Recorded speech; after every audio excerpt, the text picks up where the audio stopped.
They say grief makes people imagine things, but what if it doesn't?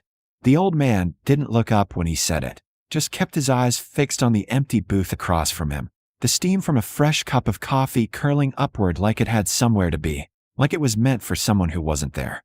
Eli Carter noticed that first, the second cup, still hot, still untouched, and yet, not forgotten. He'd only stopped because his bike gave out 2 miles back on a stretch of Nevada highway, so empty it felt erased from the world, the kind of road where even the wind sounded lonely. The diner shouldn't have been there. That was his first thought when he saw it. A flickering neon sign that read Marlowe's, glowing faintly in the pale morning light. Paint peeling, windows dusty, but somehow open. He stepped inside expecting silence, maybe a squatter or two, but instead found a place frozen in time. Old vinyl booths, a jukebox in the corner, the smell of coffee that felt too fresh for a building that looked abandoned for decades. And then there was the old man. Late 70s, maybe older, sitting perfectly still in a booth by the window, a second coffee placed neatly across from him like he was expecting company. Eli cleared his throat, boots echoing against the tile floor, but the man didn't react. Didn't even blink. "You open?" Eli asked finally, voice cutting through the quiet. The old man gave a small nod, still not looking at him. Always at this hour. His voice was calm. Too calm.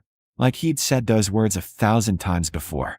Eli slid into a booth nearby, glancing around for a menu that didn't exist. "My bike broke down up the road," he muttered. "Figured I'd wait it out, maybe get some coffee." The old man gestured faintly toward the counter. "Help yourself. Pot's fresh." Eli stood, poured himself a cup, but his eyes kept drifting back. Back to that second cup. Back to the way the old man occasionally nodded, like he was listening. Like someone was talking back. Minutes passed. Maybe 10. Maybe 20. Then the old man spoke again, softly, almost warmly. "You're early today." Eli froze mid-sip. The words weren't for him. The booth across from the man was still empty. Completely empty. Eli turned slowly. "You expecting someone?" he asked, trying to keep his tone neutral. The old man smiled faintly, eyes still locked on that empty seat. "She's already here." Eli felt something tighten in his chest. Not fear exactly, but something close.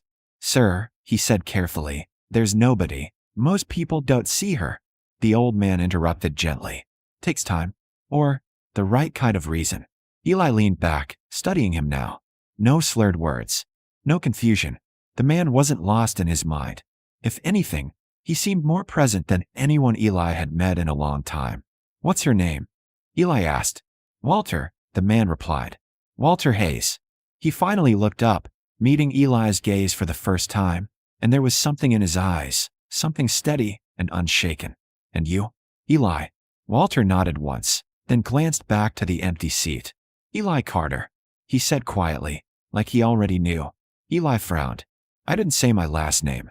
Walter didn't respond.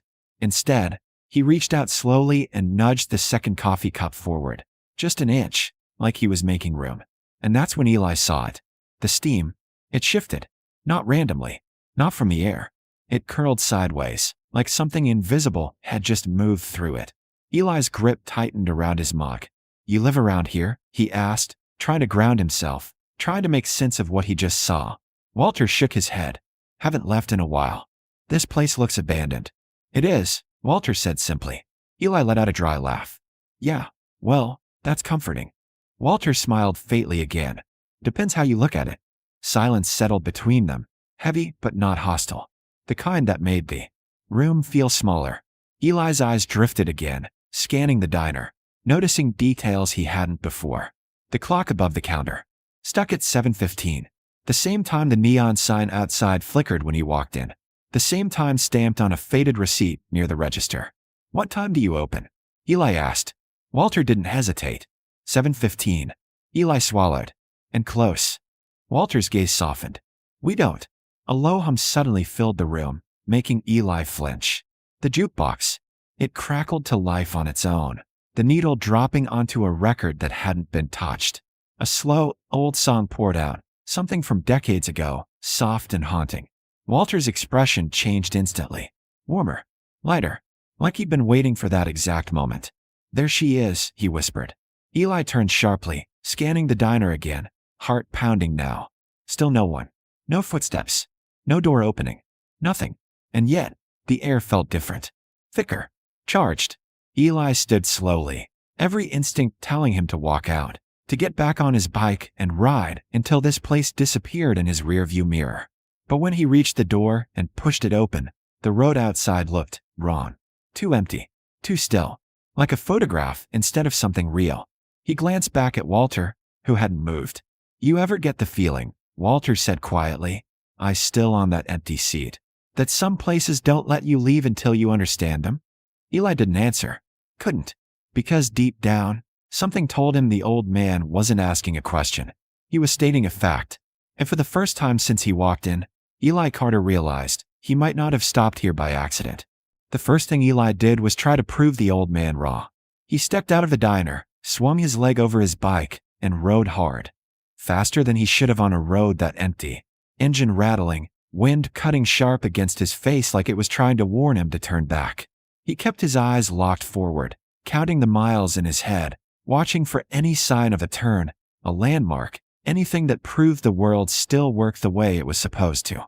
5 minutes passed, then 10, then 15. The road never changed. Same cracked asphalt. Same crooked telephone poles leaning like tired ghosts. Same endless stretch of nothing. And then, his stomach dropped. There was again. The neon sign. Flickering. Marlowe's. Exactly where he'd started. Eli slowed to a stop, engine idling beneath him as he stared at the building like it had just moved itself. No, he muttered, shaking his head. No, that's not possible. He turned the bike around immediately and rode the opposite direction, pushing even harder this time, like speed alone could break whatever trap this was. But the result didn't change. 10 minutes later, the same diner appeared again, sitting quietly on the side of the road like it had been waiting for him. Eli killed the engine this time, hands tightening on the handlebars, his pulse loud in his ears. You've got to be kidding me, he whispered. When he stepped back inside, Walter didn't even look surprised. He simply glanced up from his booth, that same calm expression in place, and said, Told you. Eli exhaled sharply, pacing now, running a hand through his hair. Okay, what is this? He demanded. Some kind of trick? Hidden road loop? Mirrors? This doesn't make sense. Walter took a slow sip of his coffee. It doesn't have to, he replied. Not everything out here plays by the same rules. Eli stopped pacing and looked at him. Then explain it to me. Walter studied him for a moment, like he was deciding how much to say, then nodded faintly. This place, it's tied to her, he said quietly. Margaret. Eli leaned against the counter, arms crossed. Your wife. Walter smiled, softer this time. Yeah, my wife. He glanced at the empty seat across from him again, and for just a second, Eli could have sworn he saw the cushion dip slightly, like someone had just shifted their weight. He blinked hard, but it was gone. She died 6 years ago, Walter continued. Car accident. Right out there on that road. Drunk driver crossed the line. Hit her head on. Eli's chest tightened, but he said nothing. Same night, this diner burned down, Walter added. Fire took everything. Or at least, it was supposed to. Eli frowned. Supposed to? Walter nodded slowly. But the next morning, I woke up right here, sitting in this booth, coffee in my hand, and she was across from me. He paused, his voice softening. Smiling. Eli swallowed. You're saying she came back? Not exactly, Walter said. Not like you're thinking. She didn't come back to the world. The world came here. Eli shook his head, trying to follow. That doesn't make any sense. Walter chuckled lightly. It didn't to me either. Not at first. He leaned forward slightly. But then I realized something. This place isn't stuck. It's waiting. Waiting for what? Eli asked. Walter's eyes flicked toward him, something heavier settling behind them now. For people like you. The words hung in the air. Eli felt his stomach twist. What's that supposed to mean? Walter didn't answer right away. Instead, he reached down and tapped the underside of the table. Look. Eli hesitated, then crouched slightly and ran his hand along the wood beneath the booth. His fingers caught on something, grooves carved into the surface. Names. Dozens of them.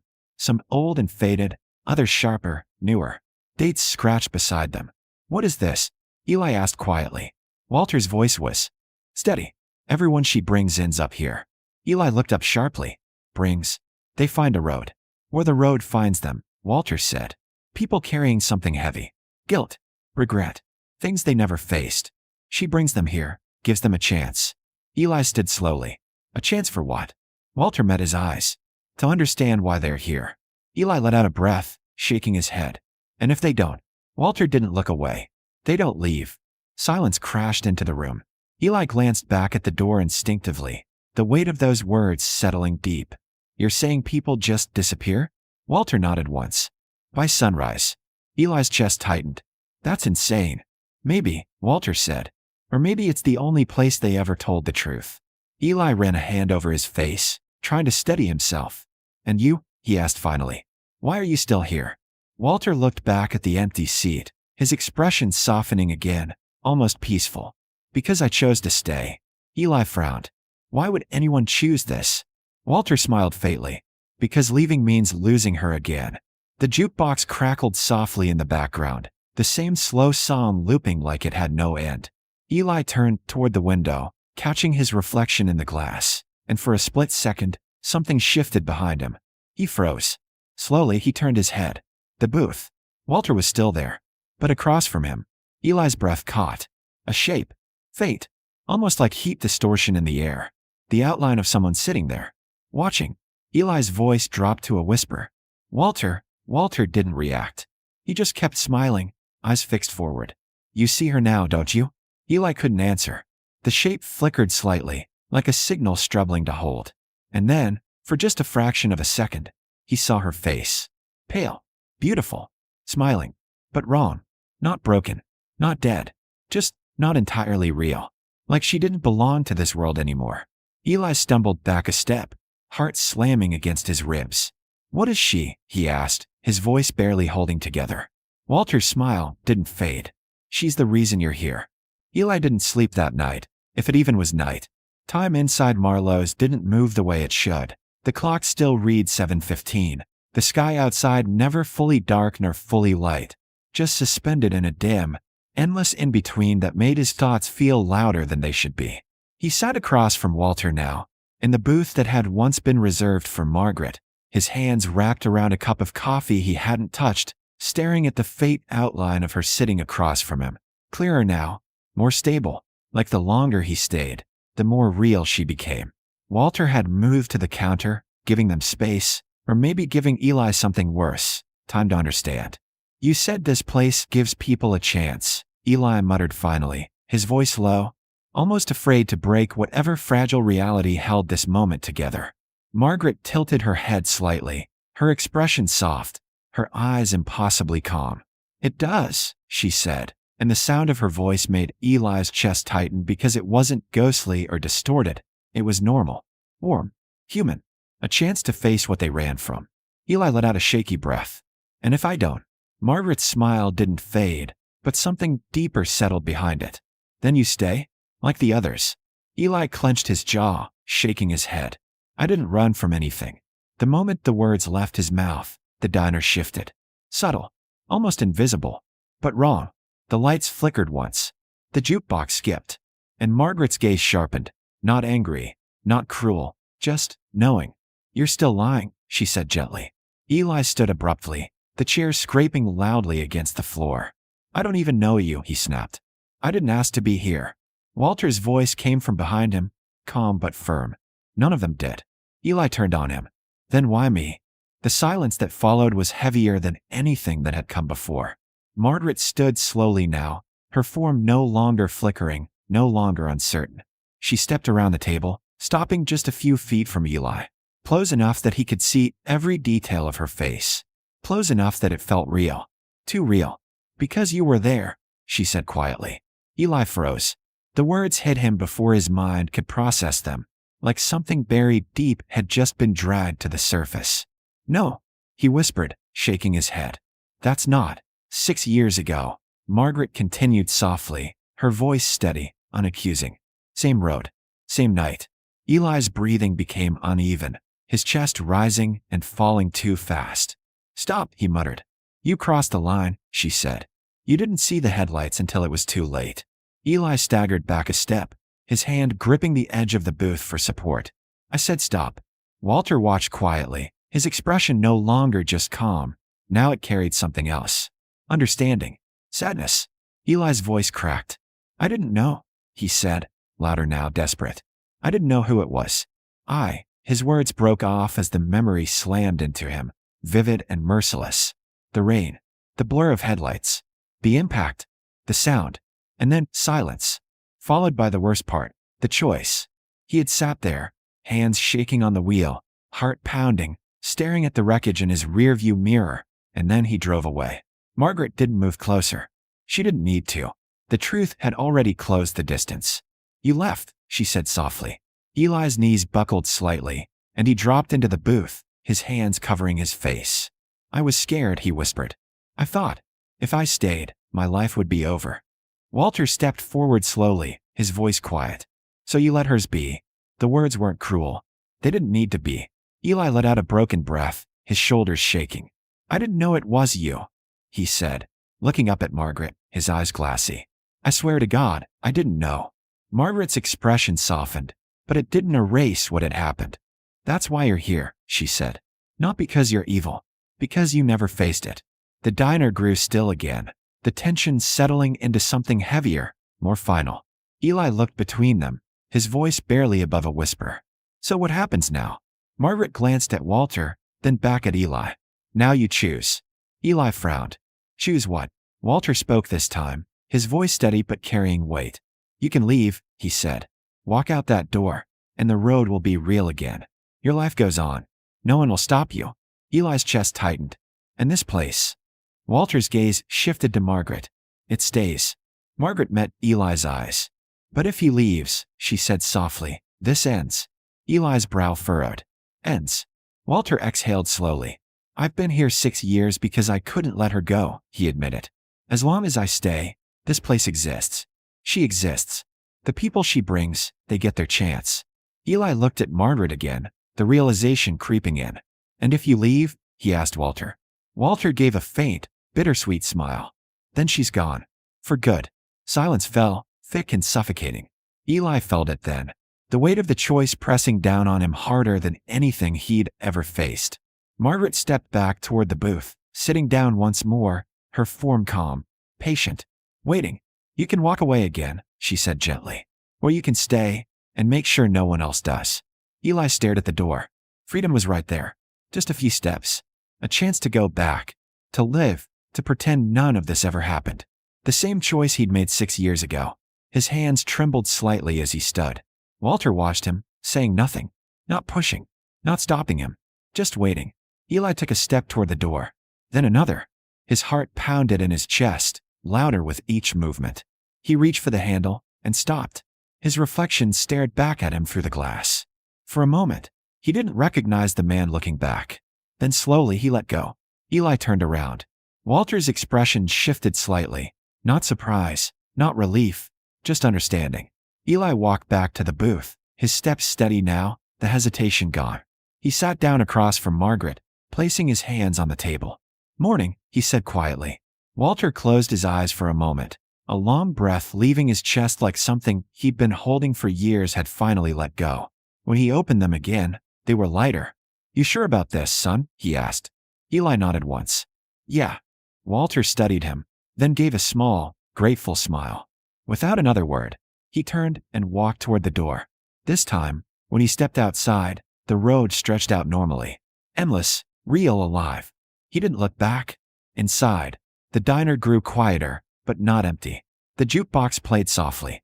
The coffee steamed. And Eli Carter, for the first time in 6 years, didn't run.